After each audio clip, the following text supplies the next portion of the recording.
अगर वो बुद्धि सनी है, बुद्धि मोह से सनी है, लोभ से कसी है, तब नहीं देख मिलेगा, तब नहीं जान मिलेगा। यही कसर है कि हम जान नहीं पाते। अहंकार कहता है मैं जानता हूं, और करता है तो अहंकार ही करता है, बना हुआ है। भगवान सावधान करते हैं कि जो विशेष मूढ़ हैं, जिनका मन तन में, धन में, अधिकार में, भोग में, किसी से प्रतीत होने वाले सुखों में अटक गया है, उनको कहते हैं मूढ़। अटका हुआ मन और उसके पीछे चलने वाली बुद्धि अब तो दर्शन का द्वार ही बंद है, क्योंकि मन भागता है विषयों के लिए। शब्द, स्पर्श, रूप, रसगंध अच्छा लगा, मन उसे वही चाहता है। इंद्रियों के सहारे मन संसार में, इंद्रियों के पीछे मन, मन के पीछे बुद्धि, बुद्धि के पीछे अहंकार, अहंकार के पीछे चेतनात्मा, चेतनात्मा परमात्मा। इतना क्रम है। अगर पीछे लौटें तो कहीं बाहर नहीं भटकना, लेकिन इसके लिए हम तैयारी नहीं होते। जो सबका आश्रय है, सबका आधार है, ऐसा धर्ममय, धर्ममय परमात्मा से हमारा संबंध नहीं जुड़ता, हम नहीं जोड़ते, तब हम अधर्म में होते। अधर्म में कौन है? जो विनाशी से संबंध जोड़े हुए। धर्म में कौन है? जो अविनाशी से के संबंध का निरंतर अनुभव कर रहा है। धर्म अधर्म की बड़ी एक साधारण परिभाषा। जो देह को, धन को, परिवार को जो अपना नहीं है, उसे जो अपना मानता है वो धर्म में, और जो अधर्म में होता है वो भोगी बनता है। मेरा है तो मैं भोगी बनूंगा। जब मैं मान लूंगा कि मेरा तन है, मेरा धन है, मेरा परिवार है, मेरी भूमि है, मेरी भवन है, अब भोगी न बने। मेरा है तो जो हमारी कामना होगी उसी के द्वारा तो हम पूरी करेंगे। बस जहां मेरा शब्द निकला, ममता, ममता की बेड़ी पड़ गई, ये सजा हो गई। सजा का मतलब होता है जो चोरी करता है उसको सजा मिलती है। जो चोरी करता है, अपने अधिकार में, अधिकार की वस्तु नहीं, अपनी नहीं है, उसे जो अपना मान लेता है वो चोर है। तो उन चोरों को जो पहचानते हैं, जो किसी घर से धन ले लेते हैं, डाका डालते हैं, छिपा लेते हैं, चुरा लेते हैं, और हम अपने परम प्रभु परमात्मा से ही की ही वस्तु पर अधिकार जमाए बैठे हैं। मेरा मेरा मेरा, मेरी मेरी मेरी। इस चोरी को अभी तक हम नहीं समझ पा रहे। लगता है मेरा। अब देखो ये भूल अभी तक चल रही है। कथा सुनने के बाद, भगवान का नाम जपने के बाद, कीर्तन करने के बाद, जबकि कोई पूरे प्रीत पूर्वक कोई कीर्तन करेगा, प्रीत पूर्वक कोई भगवान का नाम लेगा, अवश्य उसकी शुद्धि होनी ही चाहिए। आज हम भगवान का नाम तो लेते हैं, लेकिन नाम से हमारी प्रीति नहीं है, काम से प्रीति है। हम भगवान का नाम लेते हैं कि हमारी कामना पूरी हो जाए, तो जो हम कामना की पूर्ति चाहते हैं उससे प्रीति है कि हमें नाम से प्रीति है। अगर भगवान का नाम हमें इतना प्यारा लगे, जैसे कि मिठाई स्वाद की वस्तु जबान को रखते ही बड़ा रस आता है, जैसे आपको जो सर्वोपरि प्रिय होता है उसकी चर्चा, उसकी याद करते बड़ा अच्छा लगता है। चाहे घंटों कोई बात करता रहे आपके साथ, किसकी? जो आपको प्रिय है उसकी, जिससे आपका संबंध है प्रीतपूर्वक, उसकी चर्चा में आप नहीं उठते। हर एक मनुष्य चर्चा में व्यस्त है। कोई मिला नहीं कि चर्चा शुरू हो गई। किसकी? जिससे संबंध है उसकी। तो एक रागवश चर्चा होती है, उससे प्रीति है, एक द्वेषवश चर्चा होती है जिससे घृणा है। दो ही चर्चाएं चलती हैं, रागवश और द्वेषवश। ये है, ये क्या है? ये अधर्ममय जीवन की प्रवृत्तियां। अब हम कहते हैं हमारा, अभी आप लोग याद रखोगे, सजा याफ्ता कौन? जिसकी बेड़ी पड़ गई, हथकड़ी पड़ गई, बांध लिया गया, तो सजा याफ्ता। क्यों? चोरी की। तो हम सजा क्या भोग रहे हैं? क्योंकि हमने चोरी की। चोरी क्या की है? जो अपना नहीं है उसे अपना मान लिया, अधिकार जमा लिया, किसी का है वो कब्जा कर लिया। ऐसा आप लोगों में कौन है जो मिले हुए पर कब्जा न किए बैठा हो? बेशक इस हाल में सत्संग भवन में बैठे हो, बड़े ईमानदार हो, न यहाँ की दरी पर कब्जा करोगे, न भवन पर, न पंखे पर। ये आपकी बड़ी ईमानदारी। तो यहाँ आपकी सजा भी नहीं कि है, यहाँ सजा तभी छोड़ के चले जाओगे मुक्त, कोई बंधन नहीं दिखाई पड़ता। बैठे हो, चले जाओगे, इतना सुंदर सत्संग भवन, यहाँ सामान, बड़े बेईमान नहीं हो, बड़े ईमानदार बैठे तो हो, लेकिन ईमानदारी क्या है भाई, मेरा कुछ नहीं, अभी चले जाओगे। और जिसे मेरा मानते हो, सैकड़ों कोस से आए हो और बंधे हुए हो, बेड़ी पड़ी हुई है, जाओगे कहाँ? यहाँ से उठोगे मुक्त हो करके और जाओगे कहाँ? जहाँ से बंधे हो। बोलो ये सजा है कि नहीं? और सबसे मूर्खता यही कि सजा याफ्ता है, और फिर भी इतने बेशर्म हम लोग हैं कि हम मानते ही नहीं कि हम सजा भोग रहे हैं। जैसे कोई जेल में पिता हो, जेल में पिता माता कैद एक साथ रहते हो, और उसी जेल में उनके लड़के बच्चे पैदा हो, तो लड़कों बच्चों को, बालकों को पता चलेगा कि हम जेल में, तो सुन मेरी माँ है, मेरे पिता हैं, वहीं रहेंगे, वहीं खेलेंगे, उनको पता न चलेगा जेल में। अच्छा, और तुम उन्हीं के संतान हो, उन्हीं के साथ जन्म हुआ, सब जेल में, और जेल ही में सब पैदा होते चले जा रहे हैं, और जहाँ पिता रहते हैं वही मेरा घर है, अभी नहीं जानते सब जेल है। जी है ऐसा कि नहीं? अब तुमको कौन समझाए? उन खेलने वाले बालकों से कहे अरे भैया ये जेल है, जेल के बाहर तुमने कभी देखा है? वो कहेंगे पागल हो, हमारे बाप दादे यहाँ रहते चले आ रहे हैं। आपका दावा है नहीं? आप सबका यही दावा है, हमारे पुरखा लोग यहीं रहते चले आ रहे हैं, और ये पता नहीं ये जेल है, कैद खाना। हे भगवान, आप लोग तो इस समय बड़े होश में सुन रहे हैं कि बेहोश में। एक पर्दा ऐसा है जहां से होश में सुन रहे हैं, लेकिन एक पर्दा ऐसा है वहां नशा अभी चढ़ा है, मेरेपन। ये मेरापन का बंधन जब तक न छूटेगा, क्यों? यही अधर्म है। अधर्म क्या है? जो अपना नहीं है उसे अपना मान लेना। उसका परिणाम क्या है? सजा। सजा क्या है? ममता सजा है। क्या सुना? याद रहेगा? जहां कहीं मेरा लगता है ये सजा है। अब इसको आप लोग इतने शिक्षित विद्वान हो करके भी नहीं समझ पाए, ये सजा बेड़ी पड़ी हुई है, हथकड़ी पड़ी हुई है, हम बंधे हुए हैं। किसने बांधा है? ईश्वरी विधान ने। ईश्वरी विधान क्या है? जहां तुमने बेईमानी की बांधे जाओगे। बेईमानी क्या है? जो मेरा नहीं है उसे मेरा मान बैठे। अब बताओ कौन मुक्त करेगा? मुक्त करेगा कोई? ममता बेड़ी है, आसक्ति है कि नहीं? आसक्ति मानो पूरी बेड़ी हथकड़ी है, बंधे हुए हैं, भोग रहे हैं, न चाहते हुए दुख। चाहते हैं हम सदा सुखी रहें, भोगते हैं दुख। सबसे स्वतंत्र तो वो है, स्वतंत्र व्यक्ति तो वो है।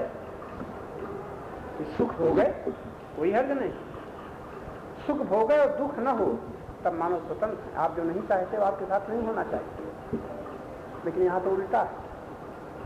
दुख बताता है कि हम सजा भोग रहे हैं। किसकी? बेईमानी की। बेईमानी क्या है? जो हम नहीं हैं और जो हमारा नहीं है उसी को लेकर के हम चल रहे हैं, जीवन बिता रहे हैं। हमारे दुखों का अंत उस दिन होगा जब धर्म में जीवन होगा। धर्म के संग का परिणाम है नित्य रहने वाली शांति। ये शांति धन से न मिलेगी, बल से न मिलेगी, अधिकार से न मिलेगी, परिवार से न मिलेगी। और एक बड़ी छोटी सी कसौटी हम और भी कह चुके हैं, जैसा हमें समझाया गया है, जब तक हम लोभी हैं तब तक हमारा संबंध धन से अधर्म पूर्वक है। बड़ी बढ़िया कसौटी। लोभी हैं ये सजा है, हम बंधे हुए हैं, बेड़ी बंधे हुए, बंधन सजा, लोभ सजा। धन रहे लोभ न रहे तो आप धर्म में। जब तक लोभ है तब तक हम बंधे हुए। परिवार के साथ शरीरों से जब तक मोह है ये सजा है कि नहीं? मालूम होता है आपको कि नहीं? मेरे मेरे ये सजा है। ये सजा क्या करेगी? दुख देगी। ममता है, जहां तक आसक्ति है, जहां तक फिर उसके साथ हम कामनाओं से बंधे, इच्छाओं से बंधे। इसलिए हमारे गुरुजन कहते हैं धर्म बिना विरक्ति नहीं हो सकती, आसक्ति नहीं मिट सकती, विरक्ति नहीं। धर्म के बिना, धर्ममय प्रवृत्ति के बिना, धर्ममय जीवन बिताए बिना क्या होगा? आसक्ति नहीं मिटेगी। और हमारी आसक्ति ये परिचय दे रही है कि हमारा धर्म में जीवन नहीं है। और धर्म में जीवन क्यों नहीं है? इतना ही हम आसक्त उसी में हैं जो हमारा नहीं है, उसे हम अपने माना, कोई हर्ज नहीं। हम धन को अपना मान करके सुखी हैं, तन को अपना मान करके सुखी हैं, माता पिता पति पत्नी भूल भवन को अपना मान करके सुखी हैं। तो कोई हमसे कहे हम तो हमें तो कोई दुख नहीं, हम तो बड़े अच्छे हैं। लेकिन ये संसार में अभी सुख नहीं है तो कुछ देर बाद दुख आया तो क्यों आया? जेल में भी गाने का मन होता है, सोने का मन होता है, 4 कैदी मिलकर के बात करते हैं सुखी, लेकिन कभी कभी दंड भी तो मिलता है। तो हम जिनको अपना मान करके सुखी हैं, न चाहते हुए उन्हीं के पीछे हम सबको दुखी होना पड़ रहा है, पड़ेगा। सारा संसार वही दुखी होता है जहां ममता है। अपना मान करके जो सुखी होता है और उसी सुख के पीछे दुखी होता है। अब गुरुजन कहते हैं कि तुम छोड़ो ओढ़ो कुछ नहीं, भागो कहीं नहीं। घर से भाग जाना बड़ा आसान है, लेकिन घर की ममता छोड़ना, परिवार से भाग जाना बहुत आसान है, परिवार की ममता छोड़ना। धन को छोड़ करके जंगलों में चले जाना आसान है, लेकिन धन का लोभ छोड़ना लोग नहीं छोड़ पाते। परिवार छोड़ देते हैं लेकिन मोह नहीं निकल पाता। अधिकार छोड़ देते हैं, अभिमान नहीं छोड़ पाते। है बाहर से कुछ न छोड़ो, भीतर से अपना मानना छोड़ दो और रहो। अपना मानना छोड़ दो, बड़ा छोटा सा मंत्र। अपना मानना कैसे छूटेगा? जब तुम जान लोगे कि सब परमात्मा का है। एक छोटा सा बात ही याद रह जाए, ईमानदारी न कहीं छोड़ना है, देखते रहना है जो मिला है ये मेरा नहीं है, परमात्मा का है। बात हो गया। ईमानदारी बन से क्या, उसके विधान के अनुसार सब भोगो। भूमि रहने दो, भवन रहने दो, शरीर रहने दो, पत्नी पुत्र रहने दो, संबंध भी रहने दो, लेकिन क्या याद रखो, हमारा अधिकार किसी पर स्वतंत्र अधिकार नहीं है। परमात्मा की प्रीति में परमात्मा के सिवा और कुछ भी न रहने दो। है तो परमात्मा का, मेरा कुछ नहीं। अगर इतना ही मंत्र याद रह जाए, कितना इतना ही, परमात्मा का प्रेम अविनाशी है, लेकिन प्रेम में जो आपने भर लिया है वो विनाशी है कि विनाशी? विनाशी। मेरा मान लिया ये विनाशी। अब आपको उसी कारण दुखी होना पड़ेगा। कौन दुख देगा? इसी का नाम अधर्म है। इतना अगर याद रह जाए और थोड़े दिन अभ्यास करें, अभ्यास तो पड़ गया है मेरा मेरा मेरा, और कोई जान न पाएगा, अभ्यास करें, नहीं नहीं अब हम ना समझी थी, हमारा ज्ञान था, ये हमारा धर्म था, मिला है लेकिन मेरा नहीं। जिसका है उसी का है, और जिसने दिया है उसके हम हैं। बस इतना रहे, जिसने दिया है उसके हम हैं। हम जिसके हैं उससे संबंध कभी टूट नहीं सकता, और जिससे हमने संबंध जोड़ा है ये संबंध सदा, वो संबंधी सदा रह नहीं सकता। हम जिसके हैं उससे संबंध टूट नहीं सकता, और जिससे हमने संबंध जोड़ लिया है मेरा मेरा, ये सदा रह नहीं सकता। बस इतनी सी बात। कोई जान भी न पाएगा आपके त्याग को, और आप निर्भय रहेंगे, निश्चिंत रहेंगे। जो मिलता है आए, रहे, क्या हर्ज है? चाहे पति हो, चाहे पत्नी हो, चाहे पुत्र हो, सब संबंधी रहें, परमात्मा के हैं। कितना सरल है ये, बड़ी सरल युक्ति है। भूमि रहे, भवन रहे, धन रहे, लेकिन ये संसार का संसार में है। हमारा कुछ नहीं है। हमारा तो वो है जो हमको कभी नहीं छोड़ता, और उससे हमारा संबंध इतना, ऐसा संबंध कभी टूट ही नहीं सकता। इतनी बात अगर दृढ़ हो जाए, बहुत सरल है। बुद्धि ठीक हो तो, बुद्धि अगर विपरीत है तो विनाश का दुख भोगना पड़ेगा। विनाश काले विपरीत बुद्धि। गांव के लोग भी ये कहा करते हैं, विनाश के दुख में, विनाश के पथ में चलने वाले की बुद्धि विपरीत रहती है तो विनाश का दुख भोगना ही पड़ता है। विपरीत बुद्धि किसे कहते हैं? जो विनाशी से संबंध जोड़े रहे। अब बुद्धि कब ठीक है? जो अविनाशी के संबंध की याद बनी रहे, अविनाशी के संबंध को भूले नहीं, बस इसका नाम है ठीक बुद्धि। अब विनाशी के संबंध जोड़ ले, इसका नाम है विपरीत बुद्धि। अब तो विनाश का दुख देखना ही पड़ेगा। तो बुद्धि से उसी को अपना मानो जो बुद्धि के पीछे बुद्धि को प्रकाशित, जिससे बुद्धि प्रकाशित हो रही है, वो चेतन तत्व है। लौट करके एकमात्र बस यही शास्त्र, गीता, रामायण, सब में ही राम सच्चिदानंद दिनेशा, नहीं कहा मोह निशा लवलेशा। आप उस राम को अपने साथ अनुभव करो जो सत है, चेतन है, आनंद है। परमात्मा कृष्ण को इस रूप में अनुभव करो जो आत्मा के रूप में तुम्हारे हृदय में, मन में, बुद्धि में प्रकाशित होते हुए चेतन तत्व। उस चेतना की स्मृति बने रहना उपासना है। कौन फूलमाला की जरूरत है? शरीर लेटा है, बैठा है, चल रहा है, क्षण क्षण वर्तमान में, भूत भविष्य में नहीं, कभी मिलेंगे नहीं, क्षण क्षण में चेतना की अनुभूति होती रहे। उपासना का मतलब निकट रहना। गुरु उपासना का अर्थ है ज्ञान के निकट रहना। भगवद उपासना का मतलब है भगवान को दूर न मान करके निरंतर भगवान सच्चिदानंद के निकट अपनी बुद्धि को रखना। ये उपासना है। लोग कहते हैं मंदिर में 3 घंटा बैठते हैं, उपासना कर रहे हैं, बड़े भगवत उपासक हैं, रोज मंदिर जाते हैं, भगवत उपासक है। ठीक है भाई, शुभ कर्म है, दिशा अच्छी है। कभी निष्काम पूजा, निष्काम भजन, निष्काम जप अगर होगा तो भगवत कृपा से एक न एक दिन जो आज ज्ञान होने देख सकते हैं वो कभी देखेंगे, लेकिन देख सकते हैं आज। कामनाएं हमें हमारा रास्ता रोके हुए, कामनाएं, इसलिए कामनाएं हमें दरिद्र बनाती हैं, कामनाएं हमें भिखारी बनाती हैं। देखो एक शब्द याद रह जाए, जहां कामना उत्पन्न हुई किसी से, ये मिले बस अब भिखारी बन गए, और अनेकों बार मिला फिर भी मांगते चले जा रहे हैं, चाहते चले जा रहे हैं, ये दरिद्र हो गए। 2 चीजें देखो, अहंकार की दरिद्रता तो देखो, कितनी बार इच्छाओं की पूर्ति का, उनको जाने दो जिनकी इच्छाओं की पूर्ति नहीं हुई। बाल्यकाल से हमारी अगणित इच्छाएं पूरी हो चुकी हैं, इच्छाओं की पूर्ति का सुख मिला और अभी तक हम इच्छाओं की पूर्ति ही में जुटे हुए हैं। इसका नाम दरिद्रता है। तृप्ति नहीं होती, दरिद्रता। अहंकार लाभ की बात सुनता है, हानि की बात सुनता है, ये नहीं सुनता है, क्योंकि अहंकार से इसका कोई मतलब नहीं।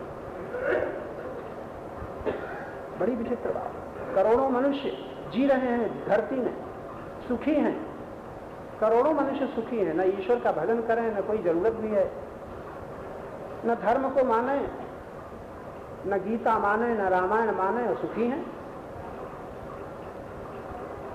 तो उनको परेशानी तो नहीं, लेकिन उनको पता नहीं कि वो जहां सुखी है वहीं दुखी होना पड़ेगा। अब आपको तो पता होना चाहिए कि जहां सुखी हो याद रहना वहीं के पीछे। अगर तुम पति के साथ सुखी हो तो याद रखना पति ही के साथ तुम्हें दुखी होना पड़ेगा, पति के पीछे। पत्नी से दुखी हो तो पत्नी के पीछे दुखी होना पड़ेगा। पुत्र से सुखी हो तो पुत्र के पीछे दुखी होना पड़ेगा। अगर एक गुरु शिष्य से सुखी है तो शिष्य के पीछे गुरु को दुखी होना पड़ेगा। और गुरु को भी, शिष्य को भी परिवार के साथ तो दुखी होना ही पड़ा, लाखों करोड़ों को जो भगवान के नाते परमार्थ की दिशा में गुरु के सहारे लिए हैं, उनको भी अगर गुरु से सुख मिलता है तो गुरु के पीछे दुखी होना पड़ेगा। सुख और दुख से संबंध टूट जाए हो ही नहीं सकता। सुख भोगने वाला दुख से कैसे छूट पाएगा? आप लोग अगर सावधान हो तो इतना सावधान होकर के सुख को भोगो नहीं, सुख को देखो, क्यों जहां भोगोगे तहां आंखें बंद हो जाएंगी। देखोगे तो खुल करके देखोगे, भोजन करो, रूप देखो, शब्द सुनो, मधुर शब्द सुनो, सुंदर रूप देखो, स्वाद लो, लेकिन भोगो नहीं, देखो। भोगने में तो अंधापना है, देखने में आंख खुली, तो देखोगे तो क्या देखोगे? प्रतीत तो होता है ये सुख, लेकिन सत्य नहीं। लगता है मेरा और मेरे साथ ही है, लेकिन मेरे साथ जब शरीर तक नहीं रहेगा तो ये मेरे साथ कौन रहेगा? माता की, पिता की, पति की, पत्नी, कौन साथ रहेगा? और आप लोग इतने समझदार हो करके सुनते भी हो, समझते भी हो और यहाँ सब मान भी लेते हो, लेकिन वक्त आएगा तब पता चलेगा तुम्हारा रोना धोना, चिल्लाना, हाय हाय करना कितना अनादर हुआ ज्ञान का, तब पता चलेगा। ज्ञान का अनादर, जो ज्ञान का अनादर करता है वो तो गुरु का अनादर करता है, वो तो भगवान का अनादर करता है। रामायण में लिखा है अखंड ज्ञान भगवान राम है, अखंड ज्ञान स्वरूप भगवान राम, अखंड अद्वैत ज्ञान स्वरूप परमात्मा भगवान। अद्वैत, अद्वैत जो तत्व है, दूसरा कोई नहीं है, ऐसा जो तत्व है उसी को विद्वान लोग भगवान कहते हैं, परमात्मा कहते हैं, और हम सावधान नहीं हैं। सावधान है तो ठीक है, सावधान नहीं तो हम गलत है। इसलिए चाहे जितना विस्तार से व्याख्यान सुनो, चाहे रोज रोज सुनो, बात समझने की बड़ी थोड़ी सी है। परमात्मा सत्य है, जो दिखता है सब मिथ्या है, हो गए। अगर इतनी बात समझ लो तो अब न पढ़ने की जरूरत है, न सुनने की जरूरत है, न कहीं जाने की जरूरत है। परमात्मा नित्य प्राप्त है, और जो दिखता है ये सामने है, दिखता है ये क्षण क्षण सरक रहा है, मिथ्या है, और जिसमें दिखता है वो सत्य है। बस इतना ही वेद का, शास्त्र का, गीता रामायण का एक सार है। क्या सुना? जो सचेतन परमात्मा है वो झूठ है कि सत्य? और उस समय जो ये सब दिख रहा है ये मिथ्या है, दिख तो रहा है, लेकिन बस इतना ही याद रह जाए, हो गया। वो तो जब कुछ घटना घटा हम तो जानते ही थे ये मिथ्या है। क्यों भाई हिम्मत है कहने की कि हम तो जानते ही, किसी के माता न रहे, पिता न रहे, पिता का शरीर न रहे, माता का शरीर न रहे, पति और पत्नी का शरीर न रहे, और उस समय आप कहो ये तुम बहुत दिन पहले सुन चुके थे। क्या सुन चुके थे? ये आंखों से प्रतीत होता है, लेकिन है ये झूठ, मिथ्या है। तो सत्य क्या है? सत्य दृष्टि देखने वाला मैं सत्य हूँ, मैं ज्ञान रूप में सत्य हूँ, मैं चेतन रूप में सत्य हूँ, मैं ही सत्य हूँ, और जो मैं देख रहा हूँ आंखों से ये सब मिथ्या है। अब इसमें आपको क्या छोड़ना है? अच्छा आप कहते छोड़ना नहीं तो पकड़े तो रहना है। हम कहते हैं पकड़े रह पाओगे? क्या पकड़े रह सके? अभी तक तुम्हारी बाल्यावस्था खिसक गई, काहे न बनाए रखे? किसी की युवावस्था चली गई, बुढ़ापा आ गया, काहे न बना रखे? रहा था बूढ़ा शरीर भी जा रहा है, जाने न देना।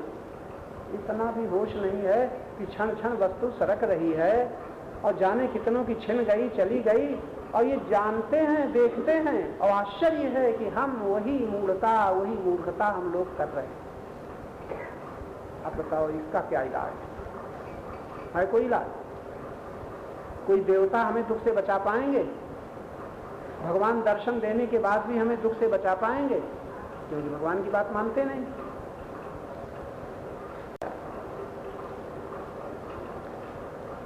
कुछ छोड़ना ना पड़ेगा।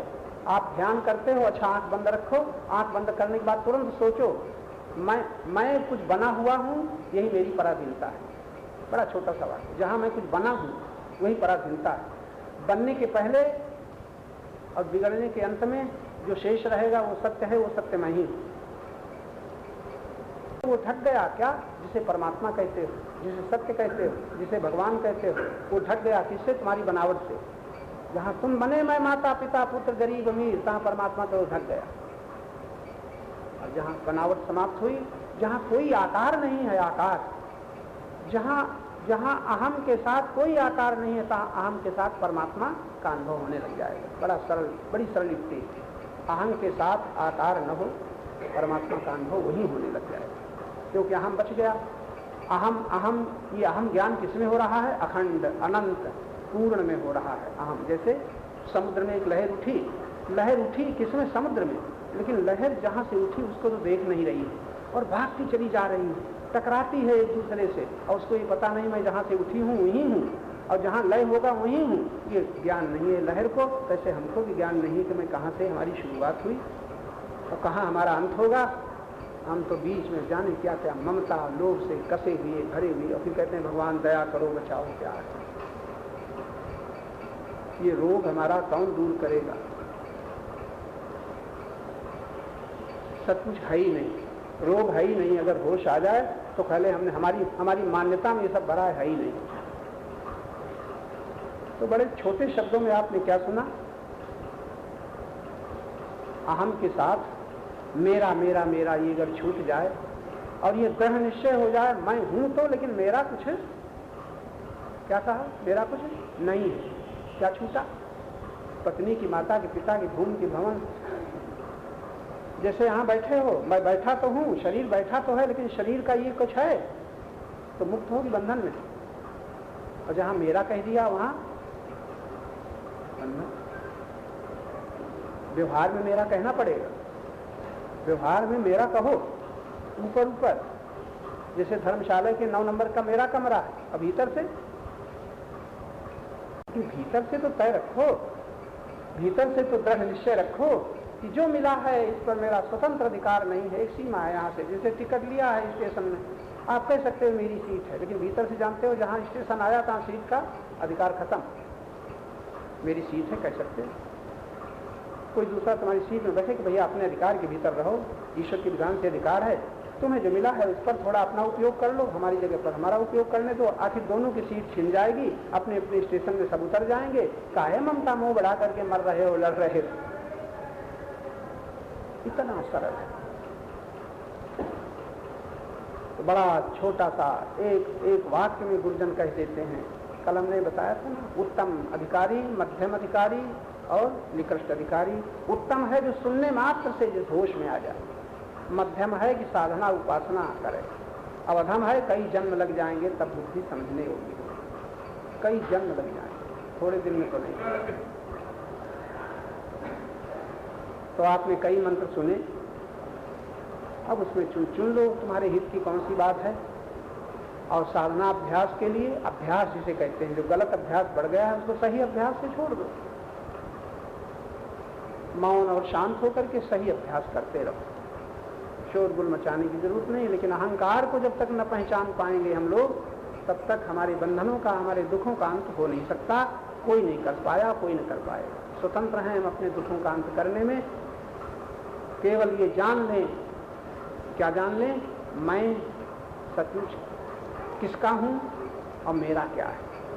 अभी जो हम मानते हैं ये मैं हूं, गलत है। मेरा है, ये सब गलत है। जहां ये गलत है, इस गलती को दूर कर दें। ये मेरा नहीं है, ये मैं नहीं हूं, फिर भी हूं। मैं हूं परमात्मा का, और मेरा है, मेरा क्या है? जो परमात्मा का है।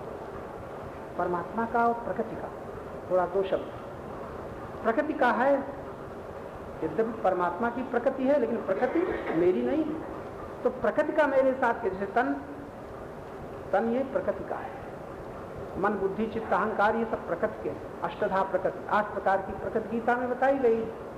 8 प्रकार की प्रकृति है परमात्मा की प्रकृति। परमात्मा की तो रहेगी, लेकिन तुम्हारी नहीं।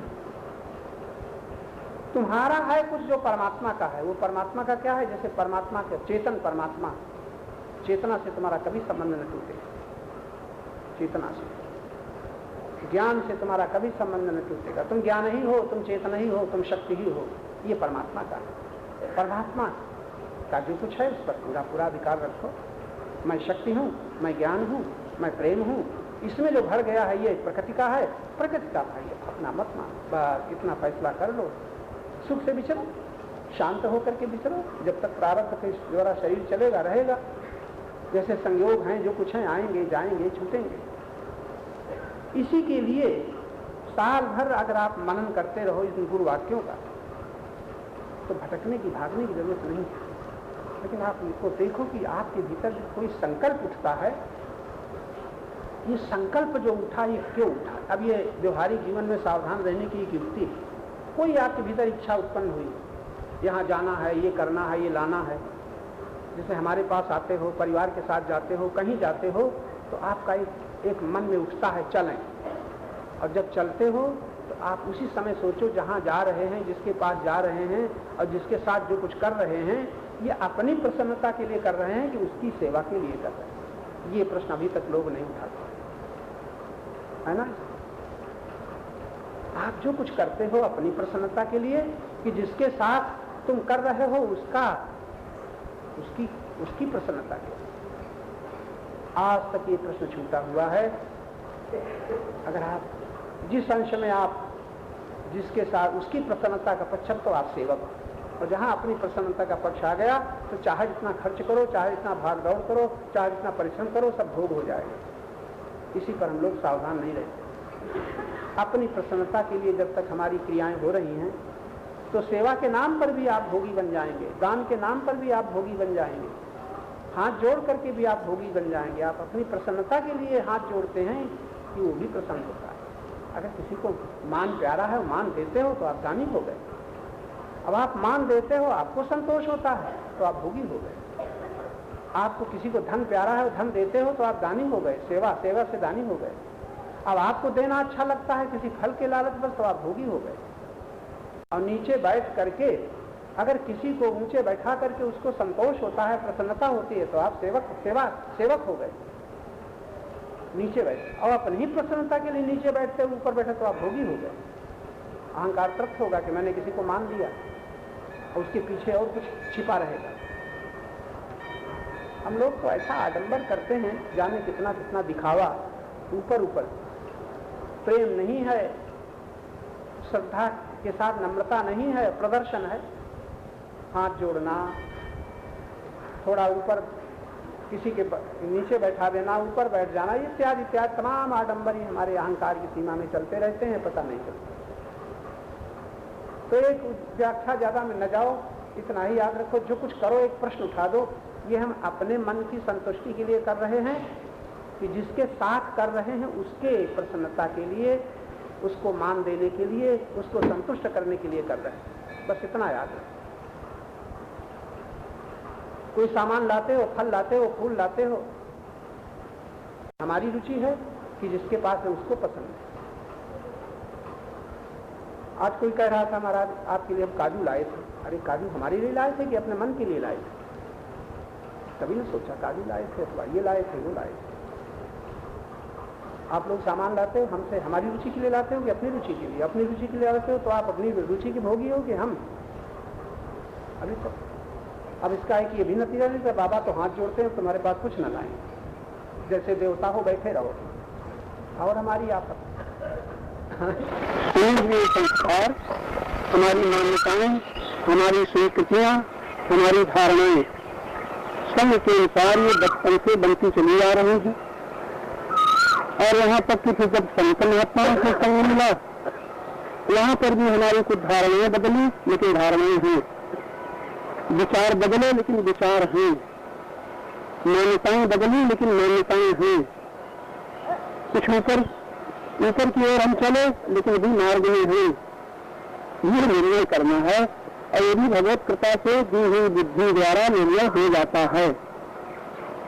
लेकिन जब हम अटक जाते हैं अहंकार की सीमा में, लगता है हम ठीक सोचते हैं, हम ठीक करते हैं, हम ठीक मानते हैं, ये सब अहंकार है। अहंकार द्विधात्मा करता हम के, तो हम जो मान लेते हैं अहंकार के द्वारा, इससे बहुत सावधान रहना चाहिए। तो हमारे गुरुजन कहते हैं कि भाई तुम्हारी बुद्धि कहाँ तक है, या तो कह दो इससे अधिक ज्ञान कुछ है ही नहीं। जितना हम जान गए हैं इससे आगे कुछ जानना है ही नहीं। जैसे हमारे उपनिषद के ऋषि कहते हैं कि तुम शुद्ध चेतन आत्मा को जान लो, इसके बाद कुछ जानना बाकी नहीं रहता। अखंड अनंत का भेद हो गया। और जब तक वहां नहीं पहुंचते हो तब तक उस ज्ञान का गर्व मत करो। अहंकार भोगी है उस ज्ञान का, तो जानता नहीं जानता। बड़े बड़े ऋषियों ने अंत में, आपने विजय शुक्रात का नाम सुना होगा, इतना ज्ञानी कहता है अब मुझे पता चला मैं कुछ जानता ही नहीं। यही ज्ञान है, बड़े सुंदर शब्द है, यही ज्ञान है। ज्ञान में ये पता चला कि मैं कुछ जानता नहीं। यहाँ से बस शुरुआत होती है। और जब तक जानने का गर्व है, जानने का, तब अहंकार भोगी है जानने का। हम वेद जानते हैं, शास्त्र जानते हैं, गीता कंठस्थ है, रामायण कंठस्थ है। तो जितनी क्रियाओं का भोगी होता है, क्रियाओं का कर्ता होता है, उसका नाम अहंकार है। अहं और आकार, मैं जानता हूँ, बस ये आकार बन गया। ये मेरा है, ये आकार बन गया। यहाँ तक कि मेरा मंदिर है, ये आकार बन गया। मेरे भगवान ही, ये आकार बन गया। मेरे गुरु ही, ये आकार बन गया। मैं गुणवान हूँ, ये आकार बन गया। मैं पापी हूँ, ये भी आकार बन गया। मैं पुण्यवान हूँ, ये भी आकार बन गया। जहाँ कुछ ही के साथ मिला, ये के साथ संबंध का जुड़ना ही अहंकार है। ये पहले ये अलग है, और जब हमने उसको मिला लिया अपने में, तो ये आकार हमारा अहंकार बन गया। बस अहंकार विमूढ़ात्मा करता हम के परम गुरु भगवान कह रहे हैं, जब तक हम कर्ता बनेंगे, जब तक हम इन्हीं से मिल जाएंगे, तब तक ये संग दोष है। ये संग दोष ही बंधन है। संग से अतीत होना ही मुक्ति। एक वाक्य में समझना, मुक्ति किसे कहते? मेरा कह दिया बंधन, और मेरा कुछ न रह गया मुक्ति। असंगता में ही मुक्ति है। मुक्ति कोई देता थोड़े। ये तो न समझने के लिए तीर्थ यात्रा में ढकेला गया है। घर से निकलो, बाहर जाओ, कुछ संतन व्यक्तियों का दर्शन मिला, कुछ देखो, प्रकृति का पता चला, तो बद्रीनारायण जाओ, मुक्ति नहीं जाएगी। अगर रहने वाले को मुक्ति नहीं है, तुम जा करके मुक्ति एक दिन चाहते हो। ये तो उनके लिए है, अज्ञानियों के लिए। तो अज्ञानियों के लिए साधन कुछ और है, विचारवानों के लिए साधन कुछ और है, और फिर विचारवान के बाद विवेकियों के लिए साधन कुछ और है। विचारवान होना और फिर विवेकी होना और विवेक का व्यवहार में आदर करना, कितनी कोटियां। अभी तो हम ये भी नहीं देख पाते। हमारे पास दूसरों के समझाने के लिए ज्ञान बहुत है, और अपने लिए पता ही नहीं लगता कब हमें, जब क्रोध आता है, जब ईर्ष्या होती है, जब द्वेष होता है, अहंकार अकड़ जाता है, पता नहीं चलता ये क्या हो रहा। इसलिए बड़ी सजगता की ध्यान का मतलब ये नहीं कि आंख बंद करके बैठ गए और बार बार कोशिश करते हैं भगवान कृष्ण के ध्यान कर रहे हैं, भगवान राम का ध्यान कर रहे हैं, गुरु महाराज का ध्यान कर रहे हैं। आरंभ में ये सब बातें बहुत आवश्यक है। प्रपंचियों के, परिवार के संबंधियों के ध्यान को हटाने के लिए ये भगवत संबंधी ध्यान, गुरु का ध्यान, भगवान का ध्यान बहुत जरूरी है। लेकिन है वो अपनी कल्पना, वो कल्पना है, तुम्हारे मन की मान्यता है कि ईसाई कुछ ध्यान करेगा, मुसलमान कुछ ध्यान करेगा, जैन कुछ ध्यान करेगा, बुद्ध कुछ ध्यान करेगा। अब बताओ सत्य एक है कि अनेक? जब सत्य एक है, लेकिन यहाँ देखो सबके सत्य अलग अलग है, और सब यही कोशिश करता है हमारे मत को माने, हमारे भगवान को माने, हमारे धर्म को माने। तो धर्म एक है, ये सत्य है, लेकिन जहाँ धर्म अनेक है वो अहंकार के द्वारा माने हुए। सत्य एक है, लेकिन जहाँ सत्य के रूप नाम अनेक है, तहाँ अहंकार के माने हुए। तो मान्यता से हटने के लिए ये बहुत जरूरी है, बहुत जरूरी है कि हम उससे अच्छी मान्यता को पकड़ें। एक सीढ़ी से ऊपर चलने के लिए बहुत जरूरी है कि हम सीढ़ी पर चढ़ें। यदि जब किनारा आ जाए, तब किनारा आ जाए, अंतिम जगह आ जाए, तो हम सीढ़ी पकड़े बैठे रहे। बहुत सावधान रहना चाहिए। किस्मत की सीढ़ी देखिए, टूटा कहाँ कदम, 2-4 हाथ जब के लगे बाम रह गया। यानी अपने परम कीर्तन का स्थान जब 2-4 हाथ रह गया और टूट गई बच्चे घड़ा से नीचे गिर गए, क्या होगा?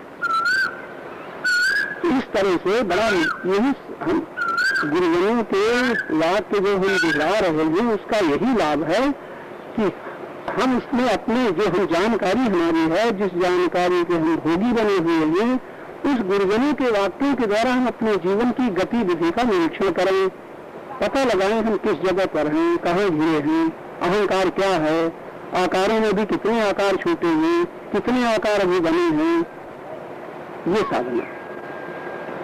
तो हम ध्यान करते हैं, आंख बंद करने का नाम ध्यान नहीं है, ध्यान क्रिया नहीं है। ध्यान तो देखने का एक साधन है, जो तुम्हारे सामने है उसको ध्यान से देखो, शुरू करो निकट से। ये चर्चा की जा चुकी है कल ही कि अब आप ध्यान से देखना, चाहे जब देखना, जब कभी आप बैठे होते हैं, इस समय तो आपका मन, आपकी बुद्धि सुनने में लगी हुई है बड़े ध्यान से। अब ध्यान कर नहीं रहे हो, ध्यान से सुन रहे हो। ये ध्यान क्रिया नहीं है, क्रिया कोई नहीं हो रही है, सुनना कानों से हो रहा है, बुद्धि विचार कर रही है, और ध्यान लगा हुआ है कि इस ज्ञान में हम दर्शन करें, ये ध्यान हो गया। तो ध्यान का मतलब निर्विचार चेतना ध्यान है। एक शब्द याद रखना, जब चेतना में कोई विचार न उठे, अब ध्यान सध गया। ये ध्यान के मतलब कोई मूर्ति आ गई, तब तो हमारी वृत्ति भी आकार बन गई, रूपाकार बन गई। तो जब यही विचार कोई न रह जाए, अब ये ध्यान सध गया, अब केवल चेतना रह गई। इस चेतना शब्द का जो प्रयोग किया जाता है, बड़ा निष्पक्ष शब्द है चेतना, क्योंकि चेतना से हम कभी रहित नहीं हो सकते।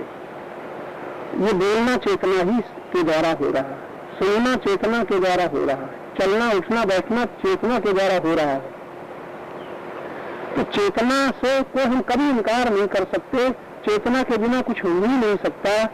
यानी विकार और विचार, प्रेम और पाप चेतना नहीं करती, करता तो अहंकार है, लेकिन चेतना के बिना न पुण्य हो सकता है, न पाप हो सकता है, न क्षमा हो सकती है, न क्रोध हो सकता है, न दान हो सकता है और न चोरी हो सकती है, न छीना झपटी हो सकती है और न प्यार हो सकता है।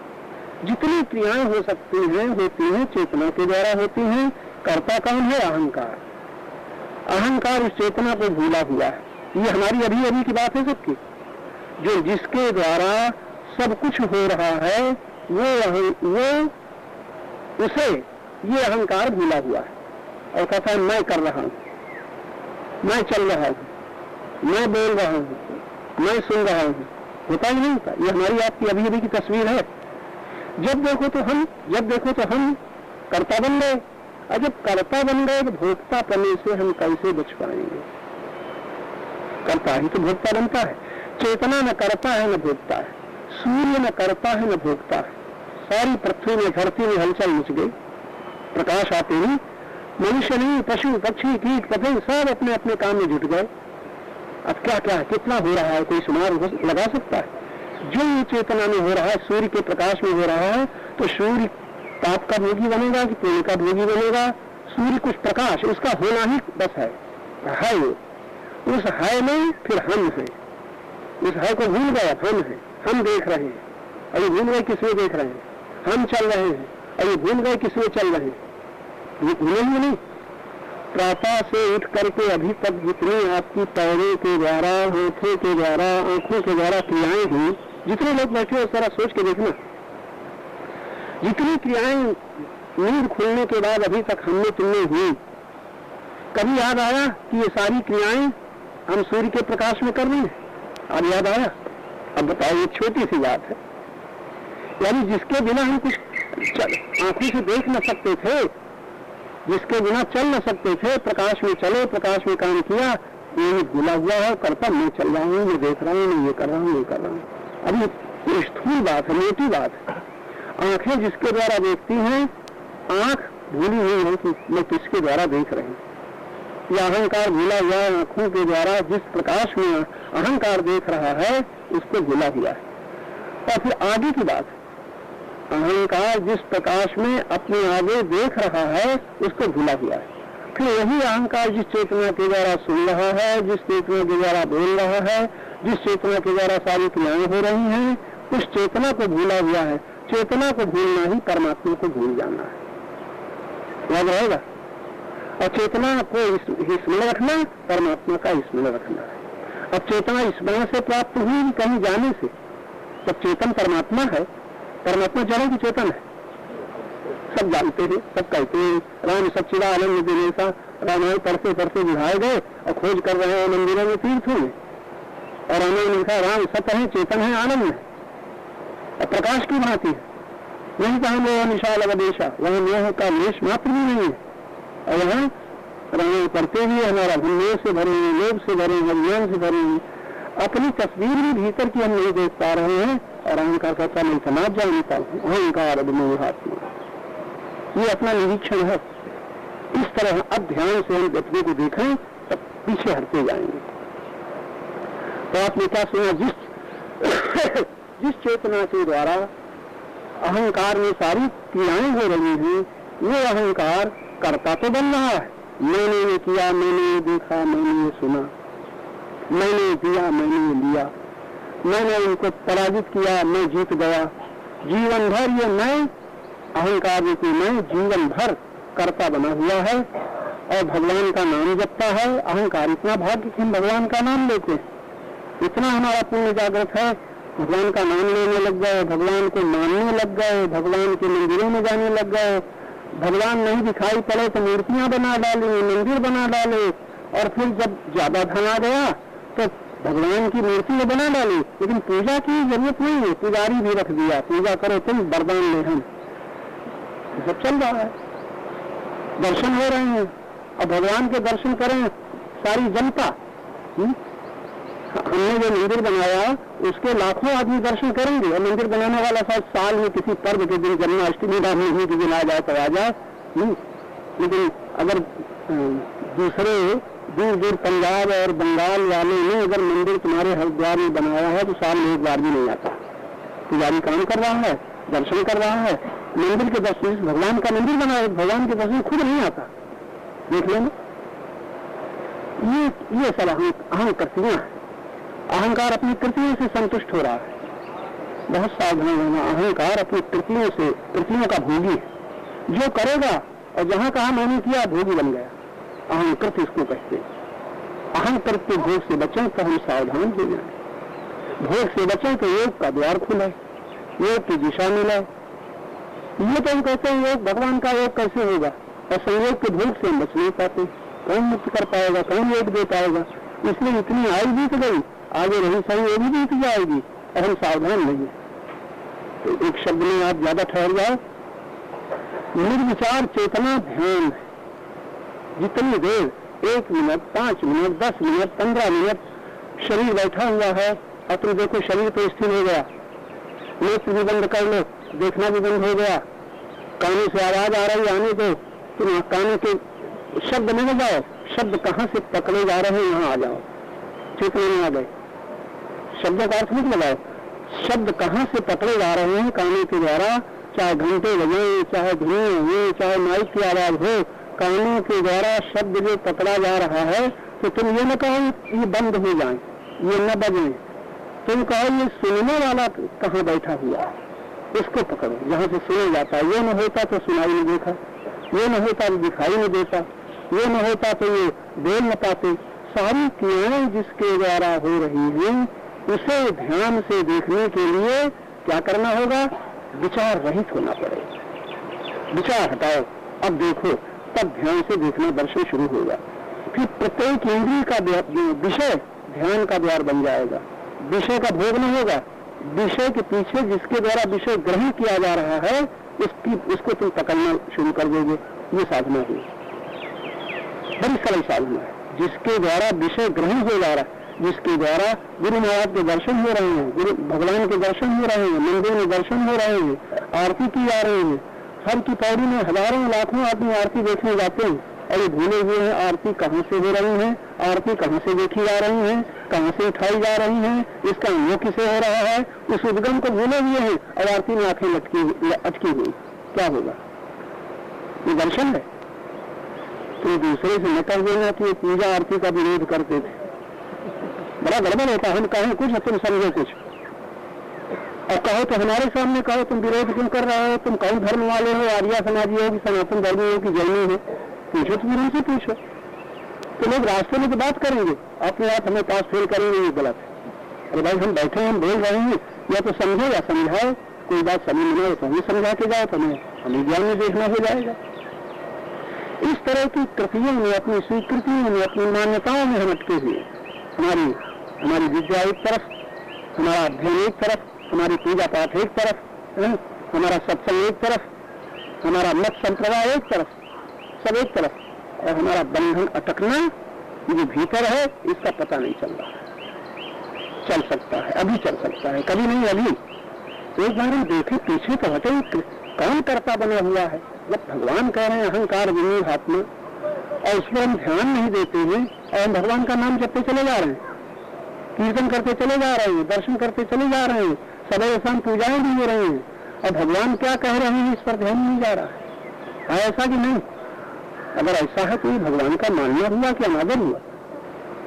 रोज रोज अनादर हो रहा है। जो भगवान ने कहा है उसका हम रोज अपराध, और भगवान के ज्ञान का अनादर करना नित्य का अपराध है।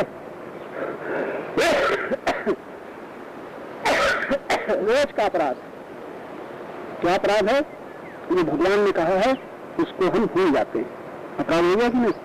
बड़ी पत्नी भक्त है पति की, और पति कहें उसको ध्यान में रखे, पति कहें उसको न माने, और लड़े कि हम जो कहते हैं तुमने ये क्यों नहीं किया। ये कोई भक्ति है? प्रेम है? ये एक पत्नी भी अगर प्रेम से भरी हुई पत्नी होती है, बड़ा सावधान रहती है, आगे का विरोध न हो जाए, जो कहा है उसका पालन हो, हमारा जीवन सार्थक हो जाएगा, हमारी शक्ति समय का सदुपयोग हो जाएगा। जिसको हम अपना माना है, जिसको हमने तन मन दिया है, और उसी का विरोध करें, ये प्रेम होगा? ये सेवा होगी? अपराध होगा, पाप होगा, कोटापना होगा, विचार होगा। तो एक सभ्य पत्नी, एक विदुषी पत्नी, विचारवती पत्नी पति को इतना मानती है कि उसके विरोध में नहीं जाती, और हम भगवान को मानने वाले रोज विरोध में जाते हैं। जरा ध्यान दे के सुनना, ये भगवान को मानने वाले भगवान के ज्ञान का रोज विरोध करते हैं। उससे वो पत्नी अच्छी जो पति को पूरे हृदय से मान करके विरोध नहीं करती। उल्टा नारियों को जाने दो, जिनको ज्ञान नहीं है, देहात की गंवार नारियां जो पति को मानती हैं और लड़ती भी हैं, उनको ज्ञान, उनके विचारों को भी बड़ी देर है। अब उनकी प्रकट पर विजय पाने बड़ी देर है। आप लोग इतने सभ्य और शिक्षित हो कि तुम परम प्रीतम परम प्रभु भगवान को हम लोग मानते हैं, और भगवान जो कहते हैं उसका विरोध करते हैं। भगवान कहते हैं निर्ममो निरहंकार समदुख सुखाक्षणी। ये किसी वस्तु तो है, प्रारब्ध से मिली है, रहने दो, छोड़ो नहीं, लेकिन ममता मत करो, मेरा मत मानो वस्तु को। अभी तो लोग बैठे हो, भगवान कहते हैं मेरा मत मानो। भगवान नहीं कहते पति पत्नी पुत्र धन धूम धन छोड़ दो, कुछ न छोड़ो, बस सावधान रहना, प्रीत में इनको मत रख लेना। प्रीत में रख लोगे तो मेरा कहना पड़ेगा, उसकी याद आएगी, उसके पीछे तुम्हें जीवन बिताना पड़ेगा। तो तुम अपनी प्रीत को इनसे बचा लो, अपने ज्ञान में से इनको बचा लो। ये भगवान कहते हैं निर्ममो निरहंकारा। जब मेरा कुछ न रह जाएगा तो आकार भी न रह जाएगा। ऐसा सुंदर शब्द व्यास ने रखा है। पहले निर्मम शब्द कहा है, फिर निरहंकार कहा है, और फिर सुख दुख में समरह कहा है। निर्ममो निरहंकारा सम दुख सुखाक्षणी संतुष्टा। अब वो संतुष्ट है, और संतुष्ट के बाद सततम योगी, ये मुझसे कभी वियोग नहीं होता, कभी भिन्न नहीं होता, निरंतर योगी है। क्योंकि मैं निरंतर हूँ, मुझसे मिला हुआ निरंतर योगी।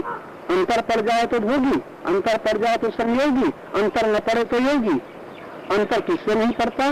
जो नित्य निरंतर है, नित्य निरंतर है, उसी का नाम सत है, उसी का नाम चेतन है, उसी का नाम आत्मा है, उसी का नाम परमात्मा है। कोई भी नाम रख लो, जो नित्य है, निरंतर है। अंतर पड़ गया तो वो सत्य नहीं है। अगर कहीं दर्शन करने जाना पड़ा तो तुम्हारा बनाया हुआ भगवान है, वो सत्य भगवान नहीं है।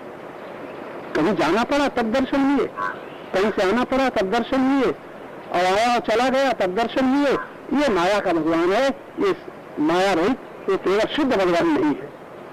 क्या माया का भगवान माया से लिपटा हुआ है। तो माया में पड़े हुए जीवों के लिए माया से जुटा हुआ भगवान ज्यादा पसंद आता है।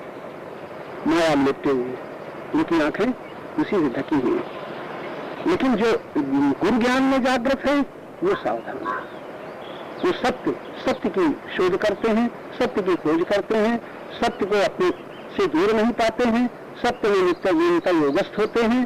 तो व्यवस्था कुरु कर्माणि संगम त्यक्त्वा धनंजय। अर्जुन को भगवान सावधान करते हैं, बस संग को छोड़ करके मैं नहीं, ये मतलब नहीं है जरा सावधान रहना। संग को छोड़ने के माने ये नहीं है कि संग पत्नी का है, पति का है, माता पिता का है, और घर का है, भूमि का है, भवन का है, इस संग को छोड़ो, ये भगवान नहीं कह रहे। क्योंकि संग बाहर से नहीं होता, संग भीतर से होता है। मेरा माना कि संग हो गया, मेरा नहीं। इस भवन में बैठे हुए हो, इसका संग नहीं हो रहा है, मेरा भवन। और जिस भवन को छोड़ के आए हो, हरिद्वार में आकर के यही याद आ रहा है, मेरा घर अमुक गाँव में है और इतनी बस्ती की आबादी के बीच में है, ये संग हुआ। तो यहाँ संग चल रहा है कि छूट गया है? जी, आप लोग जहाँ से आए हो, संग चल रहा है कि छूट गया है? हाँ जी, हाँ, तुम्हारा छूट रहा है सबका। तो ये बड़ी अच्छी युक्ति है ना, कुछ बाहर से कोई छोड़ना भी नहीं है, कहीं भागना भी नहीं है, भीतर से मेरा नहीं मानना है, मेरा नहीं। तब आकार समाप्त हो जाएगा, वरना आकार समाप्त नहीं होगा। चाहे पूजा करो, चाहे पाठ करो, चाहे कीर्तन करो, चाहे जप करो, जहाँ मेरा हुआ तहाँ आकार बन गया, और जहाँ आकार बन गया तहाँ सत्य ढक गया। आकार से निराकार क्या होता है? ढक जाता है। आकार आ गया ऊपर, और निराकार तो निरंतर मौजूद है, पहले भी निराकार, अब भी निराकार। लेकिन तुम किसे देखते हो? आकार को, निराकार को नहीं। और अंत में जब न रहेगा तब भी निराकार, और तुम्हारी दृष्टि आकार को याद करके रो रही है। तुम रो रहे हो, हाय चला गया, हाय छूट गया, मेरा बेटा, मेरा पति, मेरी पत्नी, मेरा पुत्र, मेरी भूमि, मेरा धन। ये भगवान की भक्ति है, ये सच्चिदानंद परमात्मा की भक्ति है। जहाँ मेरा याद आ रहा है, हाय मेरा छूट गया, और मेरा मिल गया तो बड़े खुश हो गए, ये भगवान की भक्ति है। तुमको किसने प्रसन्न कर दिया? नित्य प्राप्त भगवान के योग से हम प्रसन्न नहीं हो रहे हैं, और जो मिला है छूट जाएगा उसको पा करके बड़े हर्षित हो रहे हैं। तब भगवान कहते हैं बहुत सावधान है ना, हर्ष और शोक दोनों नहीं पाए। सम रहना, छोड़ना कुछ नहीं, समस्थित रहना। समस्थित वही रहेगा जो निरंतर रहने वाले समतत्व को जान, समतत्व में जिसकी बुद्धि स्थिर है। इसको कहते समत्व योग। समत्व योग एक गीत में आया है, सदा शांति रहती है समता के पीछे। और शांति को खोजने चाहते हैं हम पहाड़ों में, मंदिरों में, तीर्थों में। सदा शांति रहती है किससे? समता के पीछे। लेकिन बड़ा गड़बड़ है, समता न आती विषमता के पीछे। और तीसरा स्तर विषमता रहा करती ममता के पीछे, ममता बढ़ाना महामूर्खता है। तुम सत्संग में सो रहे, ममता बढ़ने की तैयारी है कि छोड़ने की? क्या नीयत है आपकी? अगर आपके पास 50,000 रुपया मिल जाएगा तो मेरा रहेगा कि भगवान का? तो ममता बढ़ी की घटी? और अभी 3 पुत्र हैं, 1 पुत्र और हो गया तो मेरा रहेगा कि भगवान का? ऊपर ऊपर भगवान का, भीतर भीतर मेरा। ममता बढ़ी की घटी? और तुम लोग यहाँ से विवाह हो जाएगा, पति मिल जाएंगे, अभी तो माता से ममता, पिता से ममता, पति मिल जाएंगे तो ममता बढ़ेगी घटेगी? बोलो ना। अब कोई नहीं कहे ममता बढ़ेगी घटेगी? अब पति मेरे हो गए, आप बड़ी गनीमत है। और जब पुत्र हुआ तो ममता घटी की बढ़ी? और 2 हुए, 3 हुए और पुत्र बड़ा हुआ, बहू आई तो ममता घटी की बढ़ी? ओ गीता पढ़ने वाले, तुम ममता बढ़ा रहे हो कि घटा रहे हो? सत्संग सुनने वालों, व्याख्यान सुनने वालों, क्या कर रहे हो? ममता घट रही है कि बढ़ रही है? भीतर झाँको। भगवान कहते निर्मल हो, ममता रहित हो जाओ, आकार छूट जाएंगे, तब दुख सुख में समता आ जाएगी, बुद्धि तुम्हारी खाली हो जाएगी। भगवान सल दुख सुखाक्षणी संतुष्टा, फिर जो है उसी में तुम संतुष्ट रहोगे, प्राप्त में संतुष्ट रहोगे। तत्सततम योगी, तुम्हारा परमात्मा से कभी भी योग न होगा, निरंतर योग काम न होगा। संतुष्टा सततम योगी यथात्म धन निश्चय मयि अर्पित बने बुद्धि। अब अपना कुछ मना भी नहीं होगा, सब परमात्मा का है। ये मत भक्ता समय प्रिया, भगवान से ऐसा भक्त मुझे प्यारा है, ऐसा भक्त मुझे प्यारा है। कोई किसी को प्रेम करना चाहे, शर्त रख दे कि देखो भाई ऐसा प्रेमी हमें प्यारा है, तो चाहने वाला क्या करेगा? शर्तें पूरी करेगा कि नहीं? पति कहे भाई ऐसी पत्नी हमें प्यारी है, ऐसी पत्नी, तो तुम पति की शर्तें पत्नी पूरी करेगी कि नहीं? गुरु कहे ऐसा शिष्य मुझे प्यारा है, तो तुम शर्तें पूरी करोगी नहीं? और तुमसे कहते गुरु ऐसा मिला है जो कहता है 10,000 रुपया दे जाओ, तो कहाँ से शर्त पूरी करें?